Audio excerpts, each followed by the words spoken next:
Settings in COD Mobile can get confusing, like have a look at how many settings there are. So in this video, I'll show you the best settings to use in COD Mobile. Our first setting is the FOV. You can find this setting on the basic tab of the settings menu. FOV means field of view. Basically, the higher it is, the more you can see. So you should keep it as high as you can, right? Well, the answer is no. Yes, having a high FOV can help you see more on your screen, but your aim is gonna be absolute garbage. So in this clip, I'm using a low FOV. Now I want you to keep an eye on this target. Are you looking? Good. Now watch what happens when I switch to a high FOV. The target gets a lot smaller. Now obviously it's gonna be a lot harder to aim on that target because it's small, so having a high FOV is not always good. Now I've been playing COD Mobile for 3 years, and I found that 75 is the best FOV to use for both multiplayer and BR. So make sure that you're using 75 on your FOV settings. Moving on to our next setting, let's talk about the damage number. This setting can also be found on the basics tab, and I want you to turn on this setting. Basically, this setting shows the amount of damage you did to your enemy. This is really gonna give you an advantage because you're gonna have a better idea of your opponent's health. I find this setting useful especially on search and destroy, because in search and destroy a lot of times your enemies are gonna start running from you, and with this setting turned on, you're gonna know exactly how much HP your opponent has, which of course is gonna help you win the fight. And also make sure that the damage transparency is set to 100 because you can't see the number when it's low. In the next setting, we're gonna talk about the effects. To find this setting, go to the audio and graphics tab and click on the effects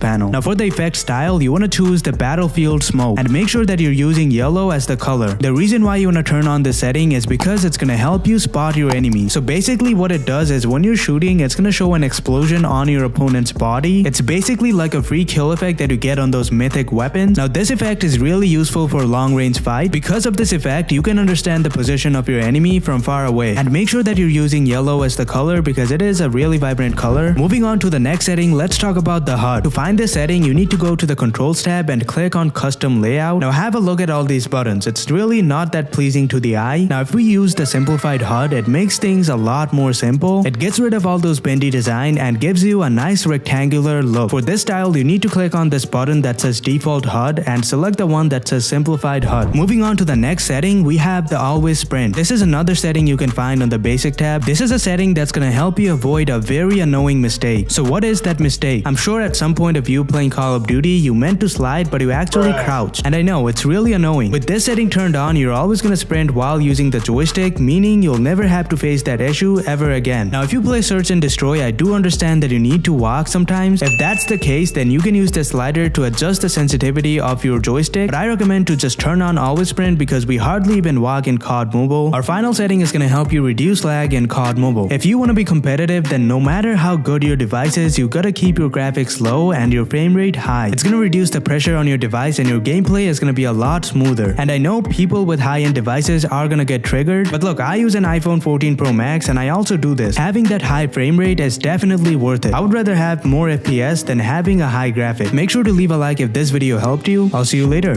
Peace out.